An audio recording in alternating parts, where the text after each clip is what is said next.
hey, howdy, hey, I'm Sheriff Woody. Today we watched a little cheeky film called Toy Story on the Butts to Nuts Movie Podcast. I'm joined today by a little space boy, Buzz. Andy, we're having a yard sale. Buzz, give us a That holler. was too fucking loud. That was too loud. I gotta bring shit. I gotta bring myself down a little shit. bit. Oh, shit. Fuck. Hey, I'm Sheriff Woody and I want to round you up. God, it's Woody's Roundup tonight. Yeehaw. Yeah. Yep, yeah, I'm Buzz Lightyear. Yeah, I got a thing I need to tell you. So before the movie, I was going to tell you the story, and I was like, nah, I'll save it for the podcast. Yeah. Okay. So, it's your little radio story, isn't it? Well, I saw Bryce Mills, which is crazy. When you mentioned that to me just before, I'm like, bro, just tell me the story straight up. Yeah. But no, save it for the podcast. Okay, all right. You got me on the edge of my seat. Saw Bryce Mills. He's a Triple J presenter. Yeah. Which is a radio station. Mornings or breakfast, I think. Yeah. And anyway, I was walking, and he passed me and my mate. Yeah. And I turned around. I was like, I think that's Bryce Mills. Yeah. But he was on his phone, and he passed me, and he was like already walking away. Oh. And I was like to my mate, I think that's Bryce Mills, but I'm not too sure. Oh, is it not him? Yeah. And then, because I don't really listen to Triple J, so I was like, I don't know if this is actually him. Yeah. And I'm contemplating going, like, should you go up to the guy and disturb him, or should you just like let him walk? Yeah. I did see one of the Triple J presenters, the ones before Bryce and everything, whatever their names are, I can't remember. Oh, yeah. Damn, this is Dick and Linda. Yeah. So I saw Linda. Yeah. But anyways, don't want to overshadow your story. So you're contemplating whether to talk to Bryce or not. Oh, what's your story? What was the point of your anecdote? Oh, yeah, you've seen one. That I've like walked past. But you didn't say hi either. No, neither. Okay, so yeah, I didn't say hi because he was already kind of got to the point where he walked past me. And so you left it?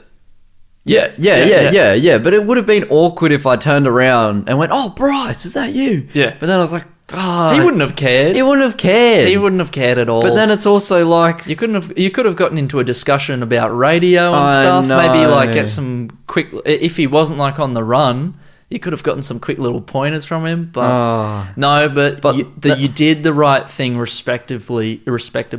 Well, that's what's making me sleep at night. But then it's like, my mate didn't want to bar me. He's like, "Who's that?" I was like, "I think it's a radio guy." And he said, "Oh, who cares? Come on, let's go." And I was like, "No, bro. Should I go back and go say hi?" And he's like, "Nah, we're too far gone now. Come on, let's go." Oh yeah, the moment has passed. I was like, "No, bro. I think that was him." And I realised it was too late. I was like, "Come on, let's go." Nah, let's not. Unlucky, man. You missed your chance, and you only get a couple of those chances here and there in life. But train passed. I'll probably never see him again. You probably won't ever see him again. You know, you're going to wake up tomorrow and, you know, tragedy struck. He's going to fucking die. Yeah. You've missed your chance. Look, yeah. What have you done? His head's going to get exploded by, like, the libtards or something. You know, there is a song by ABBA.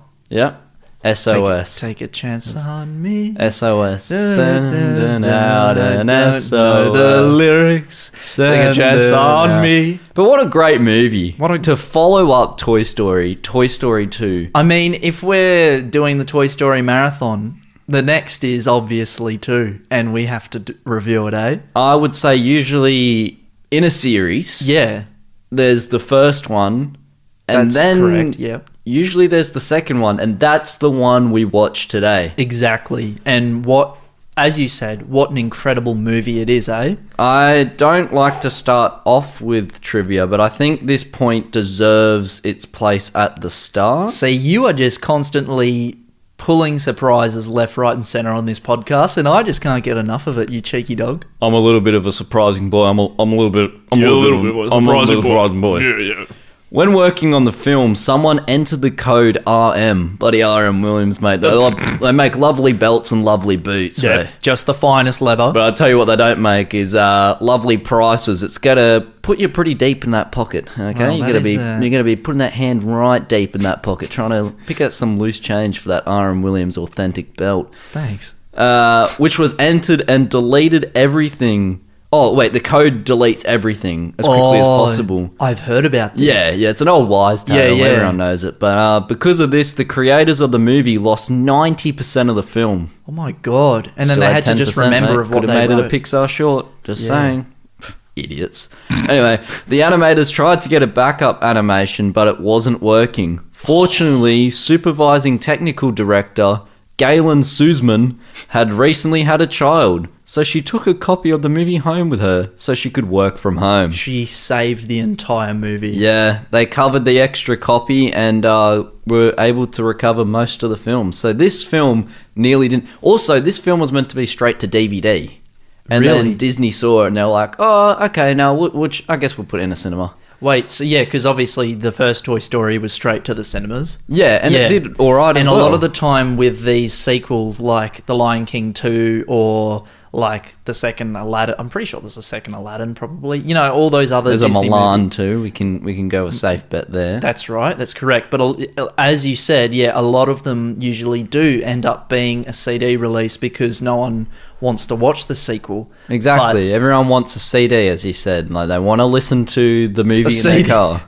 They don't want to watch a movie. They want to listen to it. I'm getting my mediums mixed up here. Someone's buddy ruined their battery with a CD, and all they can think of is CDs. And they've just okay, yeah, that's or moving on. Anyways, but yeah, but yeah. So that seems to be a bit of a trend, but this movie is well worth a cinema experience. Not that either of us have experienced this movie in the cinemas, but would absolutely take a time machine back to that moment. Well, why don't you get your little cowboy hat on and tell me an experience you had with this movie right now, you little turkey boy. I just want to start us off a little bit strong and go straight into it. The intro, once again, top tier. Like, I think Toy Story movies are just the best for the starting intros. You know, last time we had the play scene with Andy and Woody, great. Now we focus on Buzz. Yeah. Even though it's not a focus on Buzz for the entire movie. A lot of it, but not the entire thing. Not the entire thing, It's a very, very cool opening, and it's great to see, I don't know, what an actual Buzz Lightyear would be doing. But what's the practicality of the Zurg bots having... So they have the robot, and then they have the shoulder robot, and then the second shoulder robot. What are the little silver robots doing? Also, it's bronze, gold, silver. I don't know, a little bit controversial there to the Olympics. Rest in peace, Mr. Olympic, the head of the Olympics. Shit, that was tough. Yeah, tough times. We've lost a hero there. I mean, like, you know, when you're building robots, usually you have, like, shoulder cannons, but I feel like they gave... more shoulder cannons. It was epic. It was kind of... The spikes is like... that's iconic. How satisfying does that look when he's like jumping through the door and the spikes hit it and just boom, all those bumps on it. So good. And first, seeing this movie for the first time when I was a child, seeing Buzz get blown up by Zurg is like horrifying. Yeah, Buzz just gets like murked at the start. Absolutely just like moisted. Absolutely tarnished. He gets absolutely, I guess, fried diggity. Yeah, fried diggity. Fried diggity. Let's move on, all right?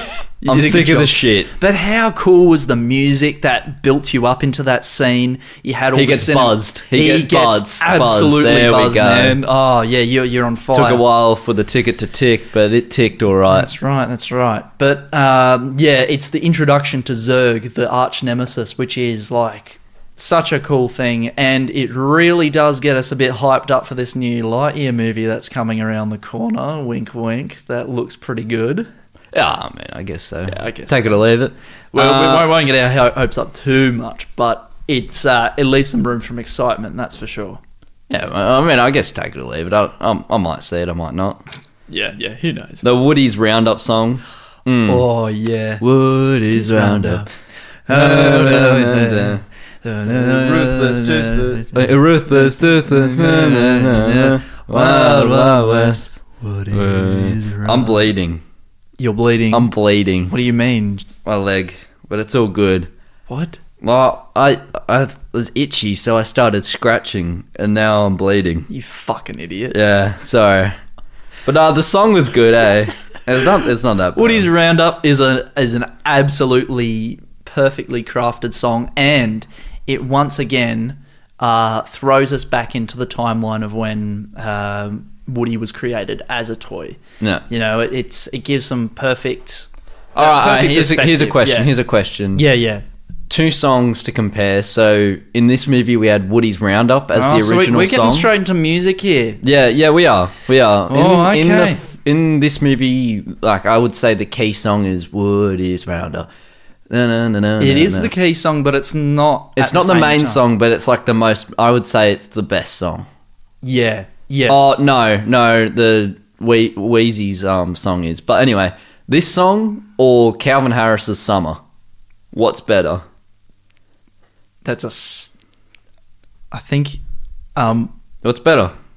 That's a stupid question. When I met you in the summer. Obviously, it's Calvin Harris. Obviously, it's Calvin Harris. We also had the sad Jessie song. Yes, by Sarah McLachlan. Well, it's actually not by Sarah McLachlan. It's by Randy Newman, but sung by Sarah McLachlan. She has a very fantastic voice, and I think really, really suits the song.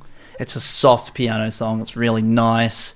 She has a nice timbre in her voice. It's really, really cool. Yeah. Well executed. And then the ending, which I guess we'll get to later. But I guess we'll true. talk about the Jessie scene. What did you think of that as a kid? Man, you wanna dive right deep into here, and I'm fucking loving it. This scene as a kid, I honestly didn't like. Yeah, I hated it. I thought it was so boring as a kid, but seeing it now, oh my god. Yeah, it's a lot more... I'm not even kidding when I'm saying this. It's one of the best scenes in the movie. Yeah, it's sad. Because that's what I was least looking forward to with this movie. And then you watched it again and you went, holy shit, this is really heartbreaking. Yeah, I mean, it's not... it's still not one of my favourite scenes. Like, I enjoyed it now, though. Oh, okay, yeah. I think like this moment in the movie is just so true for, you know, kids of the 90s and the 2000s to up to 2010, because, you know, no kid plays She was in the toy 80s. This is the 80s. No, but like... Jessie's was in the 80s. I'm talking about for the audience who's watching it, like relating to this, like the audience who it's targeting. Like, I guess I'd say kids up to... Think about it now, though. Like the kids who have watched it, like everyone's grown up and they've moved on from their childhood and their toys. Like it's the... Yeah, but that's not just 90s and 2000s. I know, but like it's the target audience that it's aimed at. And you, like these kids now, us, this generation, have now grown up and now we can feel it in that way. It's like we've let go of that past, and it makes this scene super special and really bittersweet. Yeah, because you're thinking back to your childhood and going, man, that was so good to be able to just hang out, play with your toys as a kid and get lost in imagination. But then there does come a point where you have to grow up. And now we play with sex toys. Exactly. You know, the game has changed. And one day will be the same thing. We'll get to like the age of maybe like 60 and we'll be like, damn, I guess I don't need this like robot powered this like electronic powered dildo. I can just leave this under the bed and it gathers dust. Yeah. And then when I turn 80, I grab under for like, I don't know, one of my false teeth, and then I accidentally pick up the dildo and go, oh shit. You put it in a cardboard box and sell it in a garage sale, and some other person can get some nice use out of it. That's an odd spot though for a donation. A dildo. Yeah. That is an odd spot for a dildo. Exactly. And an odd spot for a donation place. On the side of a road next to a random countryside place. Okay, I'm gonna not a problem. I'm gonna assume that that's the end of their driveway, actually, on the main road. Maybe. And it's a perspective that we didn't get to see past the house or anything. And that's why she runs. That's why the delivery truck is there. Yeah, and that's why she runs up to the tree. Because that could be on her property. That's right. Or even the neighbours. Emily, for people who are maybe watching. Emily's close with the neighbours and goes, oh, what's up? I'm going to swing on your tree. Hey, Jamiroquai, I'm just going to use your tree for a bit. Yeah. Jamiroquai's like, man, that's all good. I've got some canned heat packing out here. Yeah. You know? The whole shit's just virtual insanity. You know, it's the 90s. Well, it's the 80s and it's the 90s. It's actually the 80s. I like the score better than the first one. What? Sorry? Did I just hear you correctly? the score For the whole- not the original songs. Oh, yeah. No, So- yes, the score. So let me clarify. The original movie has like strange things are happening. Yeah. And You Got a Friend of Me and all that shit. Top tier. You can't beat that. Okay, Yeah. you can't beat that in any other Toy Story movie. That's correct. But the score, the non-lyrical, themes. the non-lyrical stuff. Oh man, like the airport themes. Yeah, and, true. It's a lot more noticeable in this one. Actually, I they feel. did ramp up the themes a lot, and they reintroduced like the Buzz Lightyear theme from the first one as well. So it gives you chills because you're reminded of it. You've got the Woody theme as well. No, Scott, you're having a stroke. Oh shit, my left arm. Please hit me feeling with numb. another point with that limp arm, boy. Well, I want to build on that, and I want to say that the original songs, even though they were written by Randy Newman in this movie, they weren't as good. They weren't as good as hearing Randy Newman's voice. yeah, I much prefer to hear Randy Newman sing, even though these songs were perfect with these people. But the fact that we didn't get a feature or a song where Randy actually sings on it hurts my heart a little bit. it is weird for a Toy. It doesn't feel Toy Story in that sense. Yes, that's the only real. There's probably another bit that I want to delve into a bit later, which is super minor. But this is probably the main thing that just brings it down a little bit for me, because I think you got to take the opportunity to just slip him in there somewhere. Yeah, Because he's just got that iconic voice, and it will just make you think, yeah, this is Toy Story. That being said, though, these songs are incredibly well written and incredibly well performed by all the people. like who that perform. Jesse scene is just amazing. Yeah. But it's obviously not my favorite because I like the shenanigan scenes more. Yeah, that's right. But yeah. when I say favorite, that's like, comparing favorite burgers and from like your favorite burger shop. They're all great. Yeah. All the burgers are great, but you rather chomp on a Nashville That's right. or an Alabama Yeah, from Scott's burger place. we're getting deep here. You'd but- rather, you'd like a beef, but your favorite's the Kentucky Fried Chicken. And that's exactly, you know what? And yeah, it broke my heart a little bit that Randy wasn't in it. And you know what else breaks my heart? Is to see Andy's heart broken when he broke Woody's arm. Oh, yeah. And I really like how they explored that with his character. What happens when a toy gets broken, and what are the repercussions of that, and how that plays out for the Toy Story characters. It's really interesting. Yeah, they actually hit some really cool points in this. And then Woody has that nightmare. Yeah. Nightmare's great. I never noticed as well in the bin. They're all arms. They're all arms, man. I never noticed that. Toy Story has a thing with arms, No, it's arms because he's arms. I know, because Yeah. it's a trauma thing, but they do have a thing with arms. With the first one, Buzz's arm gets taken off, and then he's flailing it around and stuff like that. Oh, yeah, true. This I one mean, I had guess the it'd be a torn pretty boring movie if their leg got taken off, because how would Woody move around? Exactly, like you'd just be crawling around like a COD zombie or something, screaming. Yeah.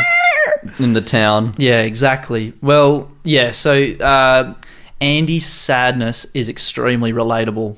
I remember I broke a little Batman toy when I was little. He had a grapple hook and pulled it too far. It broke.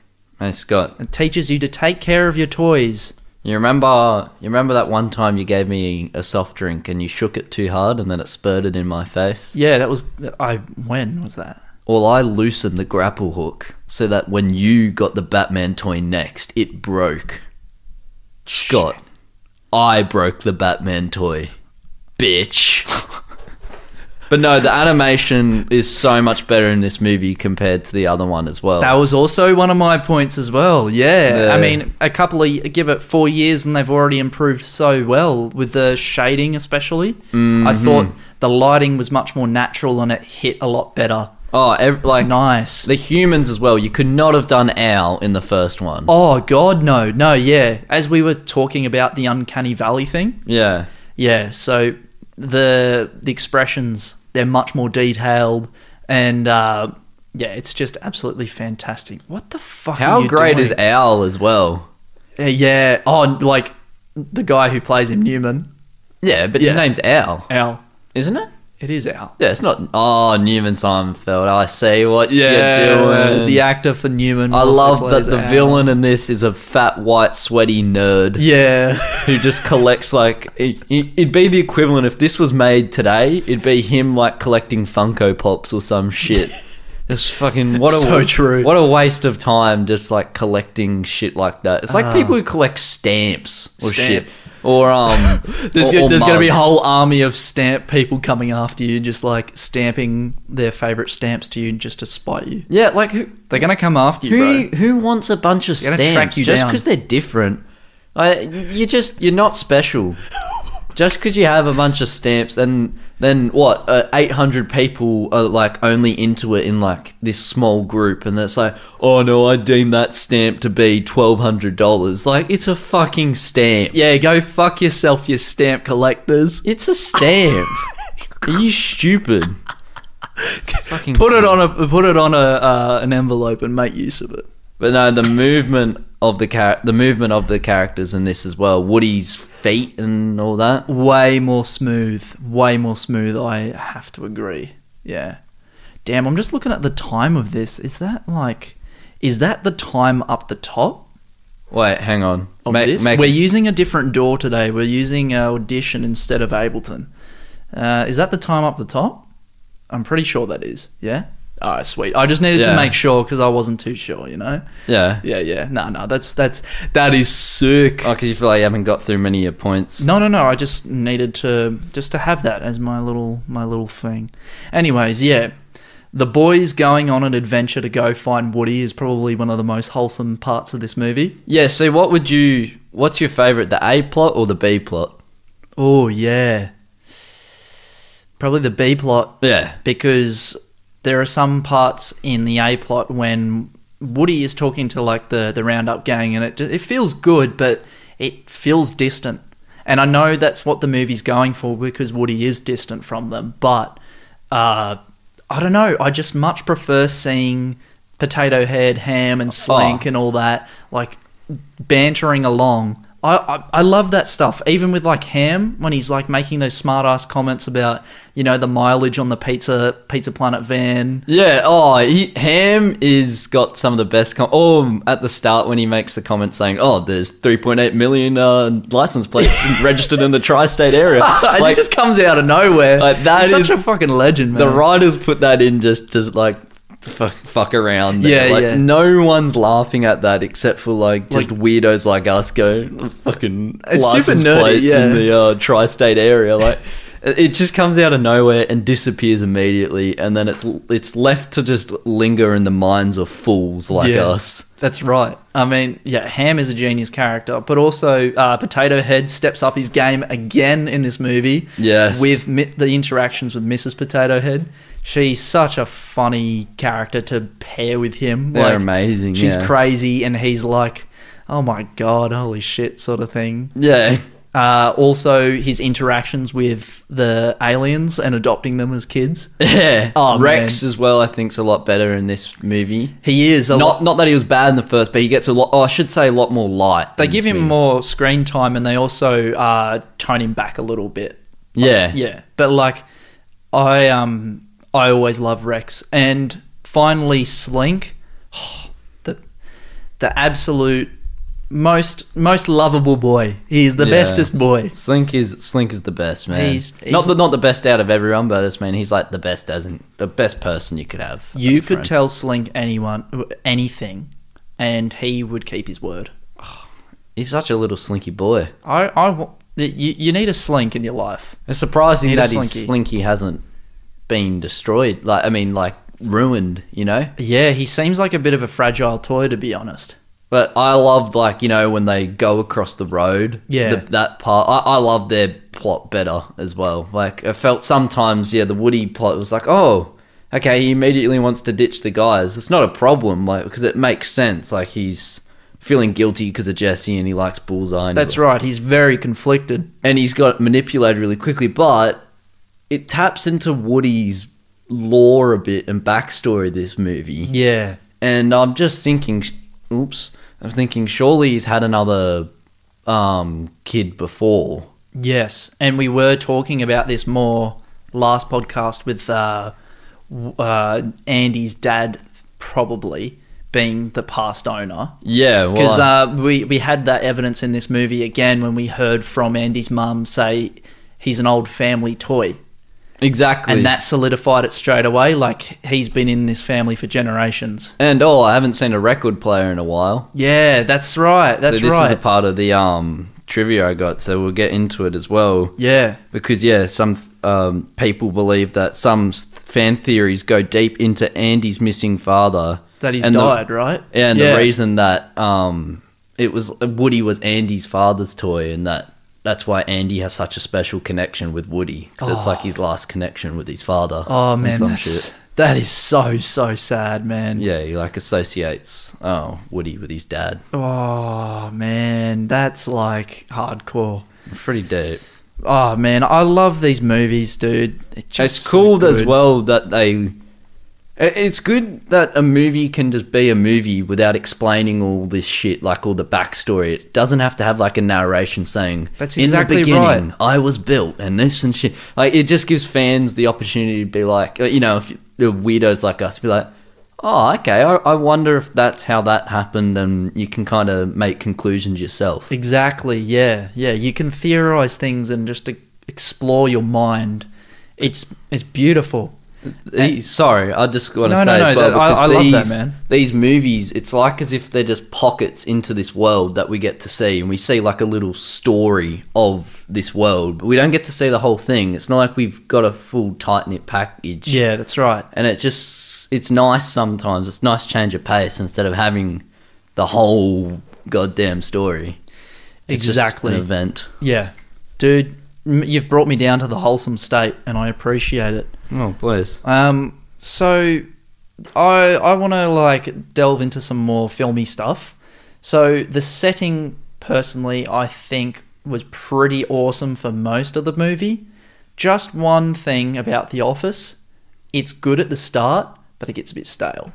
Just the setting isn't interesting to look at, and I know that's the point of an office, but there's a lot of screen time. What, in the ours office. place? Ours hotel room? Yes. Yeah. Oh, a hotel room, I guess. Yeah, it is. It is a hotel room.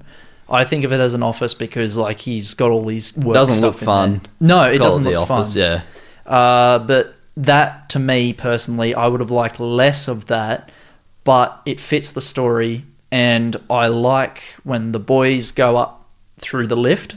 That creates another dynamic to this sort of boring setting, and it gives it a bit more life, which I like. Yeah, I think as well, it's enjoyable to look at. It's just a shame that the Woody's plot gets I know it has to be the A plot, but it's kind of at points it's oh man, I just want to see what the boys are doing kind of thing. Yeah, that's right. Yeah, you don't want it to be like that, but it is sometimes. Sometimes, yeah. It's more prevalent when you're younger, but the Jesse part's good because it breaks it up a lot. That's much more appreciated when you're older.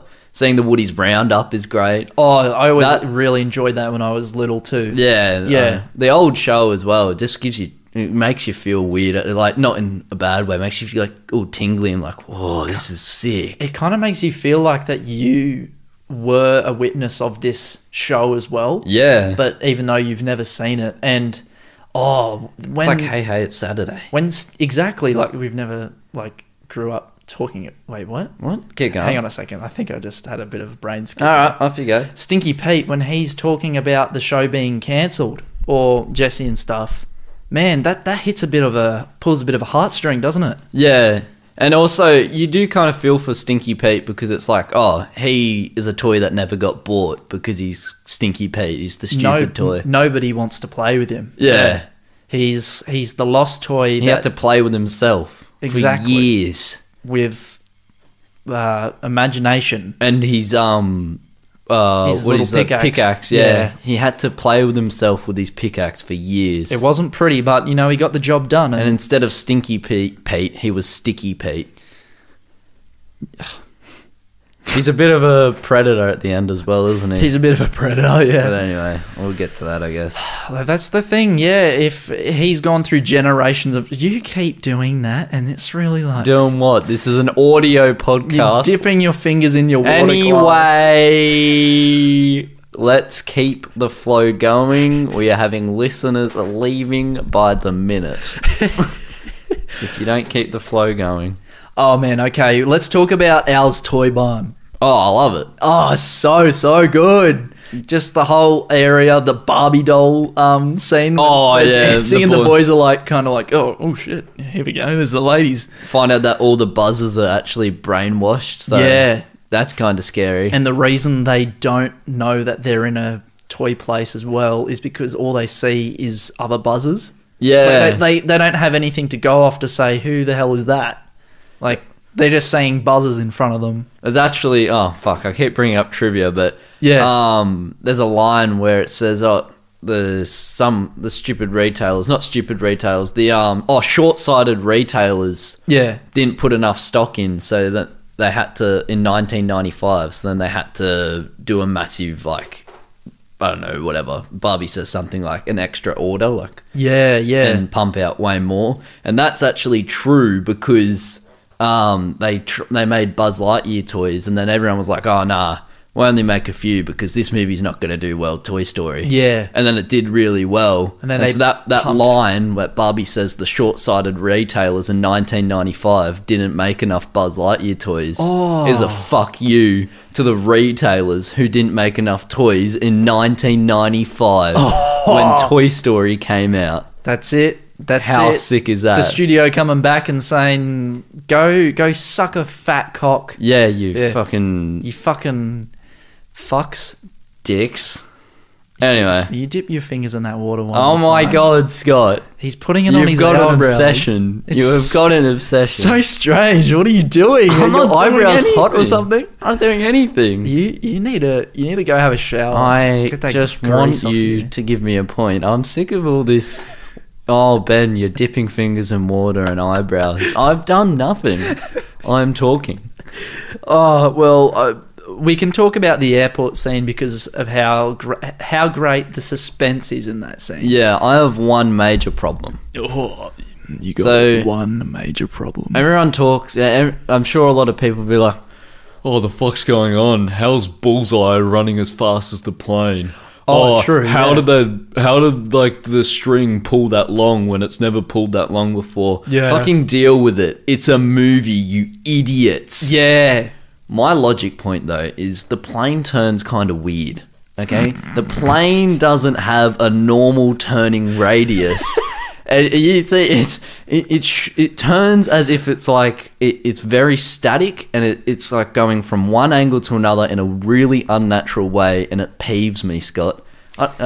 Out of all the fucking things that you could talk about logic-wise, you talk about the most minute thing in the movie. The plane, bro. The plane. I'm telling you, it doesn't turn right. Rewatch that scene. Okay. When you get the chance. Maybe I'll just grab the chance right now. Okay. I'll just flick it on and we All can right. have a little Stay analyze. tuned. We'll be 5 minutes, but for you guys, it will be 2 seconds. Anyway, Damn, how was that? That was interesting, man. Yeah. I can't believe Can you see what I'm saying now? I can't believe they fucked each other like that, and there was just Whoa. so much mess. Not Fake Taxi, bro. We're talking about Toy Story 2. Oh, sorry, we added an extra 5 minutes onto that. Yeah. Yeah.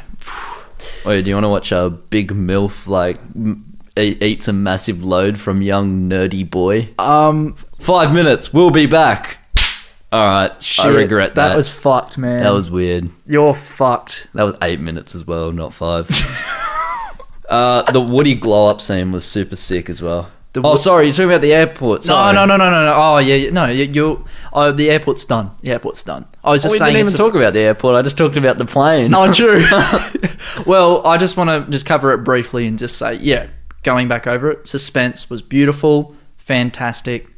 It drove me the whole time with the, going through the suitcase area. It's got to be one of the best scenes of the whole movie. That and the intro. Stinky Pete with the intimidation sort of thing over Woody and saying, oh, he's never going to play with you and stuff. And yeah, the Woody glow up scene. What do you... Well, I also want to say, leading into the airplane as well, them driving there, it was just, once again, they've just resulted, a bunch of people have just fucking died because of road shit that Buzz and the gang have done. Oh, yeah. The cones would have killed multiple people when them getting to Al's toy barn.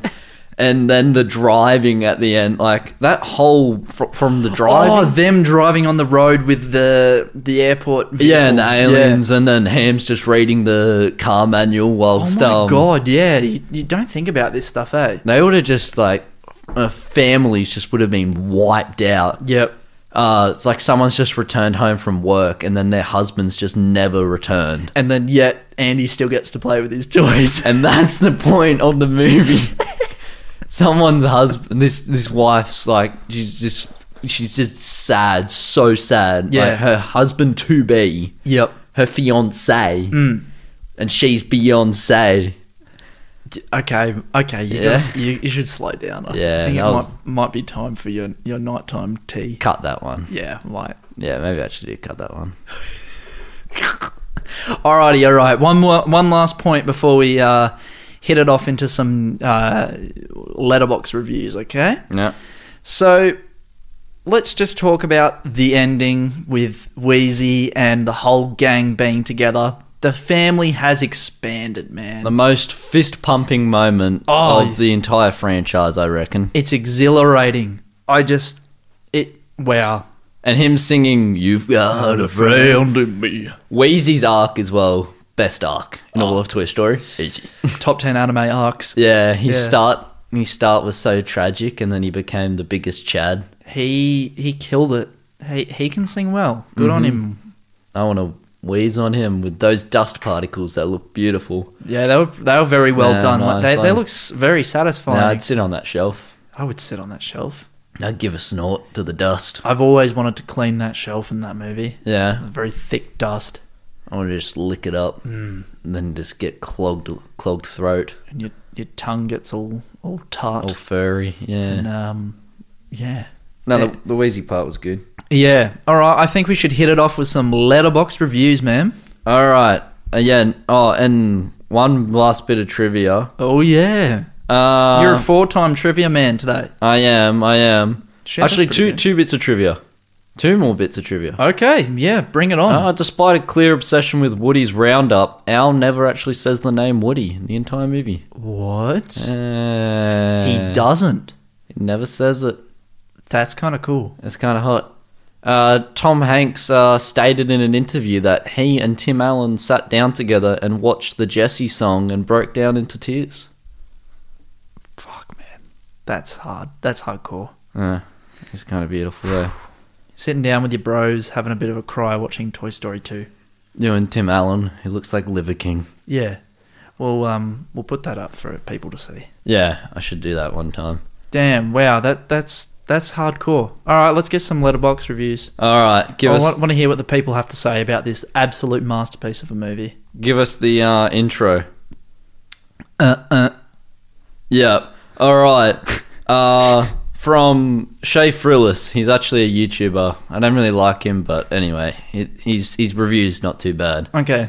Did Al build his toy barn across the street from his apartment, or did he move into the apartment because it was across the street from his toy barn? Which came first, the chicken store or the egg apartment? The egg apartment. Yeah, he moved there. Yeah. For sure he moved there, yeah. Yeah. Oh, but it's his toy barn, isn't it? Yeah. He owns it. Al's toy barn. No, I reckon he moved there. Yeah, for sure. Yeah. Yeah, all right. I'm with you there. I'm in total agreement. 5 stars was that one. Nice. Okay, that's respectable. That's good. All right, this is from Will Steele. Fridays are for the men. Saturdays are for the toys. 3.5 stars. Oh, come on. That's a good review. Why wouldn't you give it 5? I know. This other person was just like, had a bunch of folder emojis. The first folder's documents. Then you click onto that, and then the next folder's porn. Click onto that. Hot porn. Click onto that. Hard porn. Click onto that. And then fixing Woody scene. 5 stars. Oh, yeah. That's a really oddly satisfying scene. That's so good. The eye cleaning. With the paint going over Andy. As heartbreaking as it is, excuse me, it really is satisfying to look at. Oh, just put that put that varnish over that foot, I tell you. Just play that scene for me again. And I can see what he means. Oh, it's so good. It's so good. You put it in a little folder. I would. I might do that after this. Morbius #1 fan Morbius says, not enough Dr. Michael Morbius, bad movie, half star. What's with the people on this fucking platform? It's so good. Not enough fucking Morbius, bro. Oh, well, that's fantastic. I think this has been a very, very wholesome podcast with lots of, waves of emotions. Okay, he's doing the fucking water thing on his eyebrows again. Want me to go first? Yeah, give us a score. I'm going to give this 9 out of 10 nugs. I like it. And I'm going to do you one better. 9.5 nugs out of 10. This is the end of the episode. Thank you for listening to the Butts to Nuts podcast. If you enjoyed the podcast and want to support us, you can do any number of these 3 things. Number 1. Tell a friend, a family member, or even a random person off the street to listen to our podcast. Number 2. Leave a review. The higher the better. Number 3. Follow and support us on our social media platforms, being Instagram, Twitter, and TikTok, all with the usernames Butts to Nuts. Again, thank you for listening. See you next week. Butts to Nuts.